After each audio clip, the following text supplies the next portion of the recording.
Seguimos con el yo y la significación.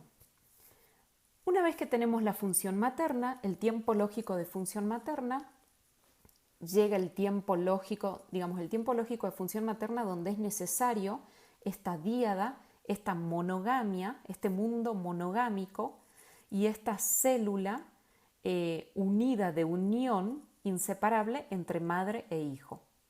Luego viene el tiempo lógico necesario de corte y separación de la función paterna. Una vez que se ha pasado por estos dos tiempos lógicos, viene un tercer tiempo lógico que es el yo y la significación. Vamos a ver, el yo no existe desde los inicios. El yo de una persona, de un niño, se va constituyendo y se va constituyendo a través de estos tiempos lógicos.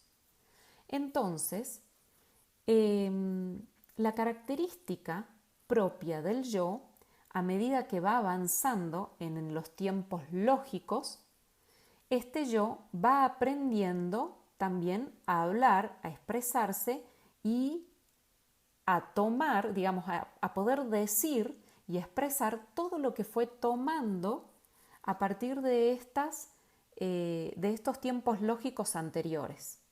Entonces, la característica propia del yo es lo decible.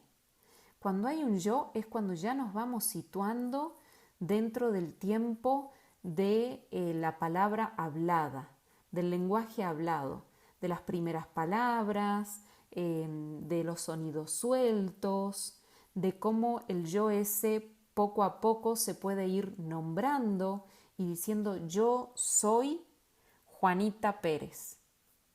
Bien, entonces el yo necesita ya de una, sí o sí de una interpretación. Para que el yo pueda decirse, nombrarse, apropiarse de ciertos significados, de cierto nombre, de cierto apellido, es necesario una interpretación. Entonces, es la interpretación y son los propios enunciados, eso es el yo. La misma interpretación y los enunciados. ¿Por qué? Porque en la interpretación el yo va haciendo suyo lo que el otro le fue nombrando, la historia que el otro le puso en juego, cómo le contó que nació, su propia historización, qué número de hermano es, cómo es él ante sus hermanos, cómo siempre fue hablado, si fue deseado o no. Entonces, esta interpretación y los propios enunciados que hace el yo de esa interpretación es el yo. Entonces ustedes pueden escuchar muchas veces que los niños dicen, no, yo soy malo, ¿por qué sos malo? Porque sí, soy malo, ¿no?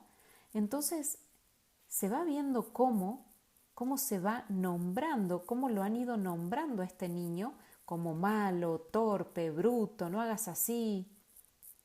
Esto es ya el yo cuando comienza a decirse, a interpretar y a enunciar lo propio. Entonces el yo es la autonominación. El sujeto habla, piensa, enuncia, significa, interpreta el mundo y sus vivencias, a partir de aquellos sujetos significativos para él que han ido significando el mundo de cierta manera. Entonces, es necesario, como ya dijimos, primero la función materna, el tiempo lógico de la función materna. Esta función materna va a interpretar el llanto, va a interpretar las caras del bebé, va a interpretar las sonrisas. Luego es necesario el tiempo lógico de la función paterna, de corte y separación. Y luego es necesario el tiempo lógico del yo y la significación. Este yo que da sentido a todo lo que ha venido viviendo, a todos los tiempos lógicos anteriores. Este yo que significa, que enuncia y que se autodenomina, como un niño bueno, como me llamo Juanita Pérez, como soy la segunda hija de 5 hijos, ¿sí? Soy feo, soy gordo, molesto. Entonces, este es el yo y la significación.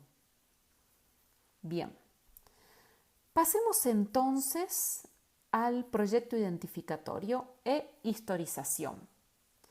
¿Qué ocurre aquí en el proyecto identificatorio e historización? A medida que el sujeto va creciendo, va avanzando en su edad cronológica, sepamos que siempre lo cronológico está y a la par o en un camino paralelo está los tiempos lógicos.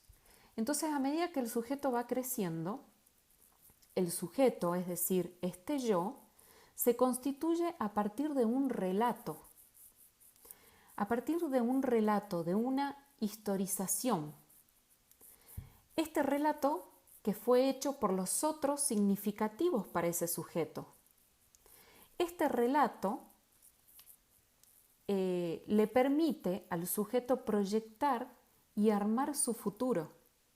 Es decir, en este relato se pone en juego cómo fue su infancia, de qué familia viene, cómo eran sus amigos, cómo eran sus abuelos, cómo eran sus abuelos, si es parecido a un tatarabuelo que resulta que le mostraron fotos, que le contaron que tiene los mismos ojos que la tía, abuela, hermana de la abuela, ¿sí?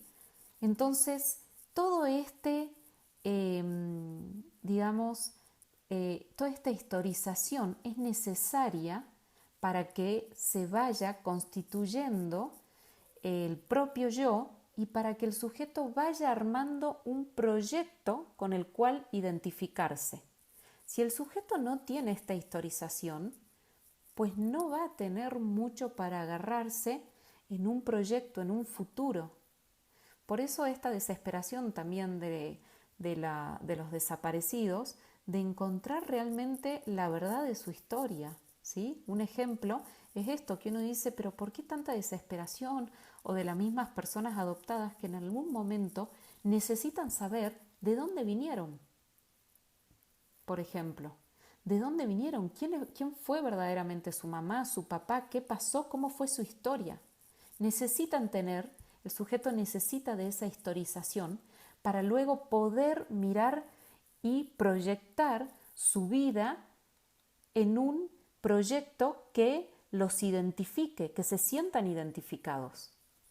Entonces, este relato, esta historización, le va a permitir al sujeto proyectar y armar su futuro, con el cual, con este futuro, se va a identificar. Entonces va a poder ir armando el proyecto identificatorio. El proyecto identificatorio requiere salir al mundo exogámico, al mundo social, ¿sí? Entonces, aquí vamos a hablar entonces de la función de este campo social, de la función de este mundo social, mundo exogámico, que el sujeto va a ir ingresando a partir de su proyecto con el cual se va a sentir identificado.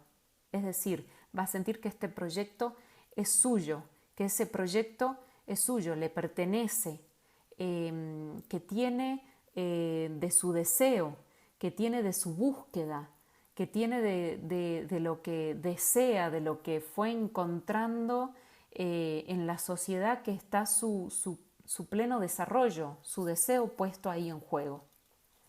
Entonces pasamos así a la función de este campo social. Este campo social es lo socialmente aceptado. Aquí se pone en juego lo que está socialmente aceptado. Entonces, el campo social deja afuera a los que se comportan como lo que no está socialmente aceptado.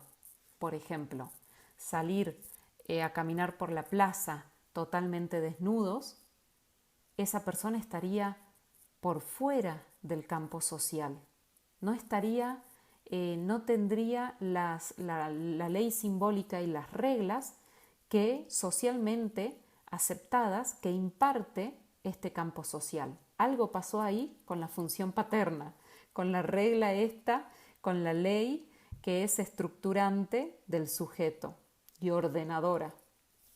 Entonces, la función del campo social es lo socialmente aceptado y es el lugar donde el sujeto va a transitar y va a desarrollar su vida social, es decir, sus actividades, las labores, las actividades de distracción. Es todo lo que para el sujeto es socialmente interesante.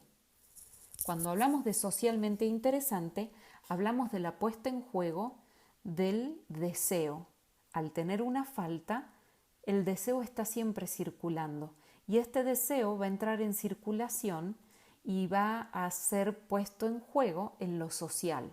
Por ejemplo, me gusta la música, me gusta tocar específicamente la guitarra, me gusta el canto, el baile, me gusta la enseñanza, me gusta estar en un laboratorio o deseo para mi vida pasar ciertas horas en un laboratorio investigando, haciendo reacciones químicas, etc. Entonces, todo lo socialmente interesante va a estar en el campo social, es la función del campo social. Otorgar, ¿sí?, lo socialmente aceptado para que el sujeto desarrolle ahí su deseo, ponga, digamos, en juego su deseo y desarrolle su vida dentro de este campo social. Entonces, bien, ahí más o menos quedaríamos con todos estos puntos fundamentales que tienen ustedes que comprender desde este lugar. Si bien en el texto hay más, pero no se vayan por las ramas, vuelvan a este teórico, a estos dos teóricos y fijen bien estas ideas básicas, que son estas y no es más.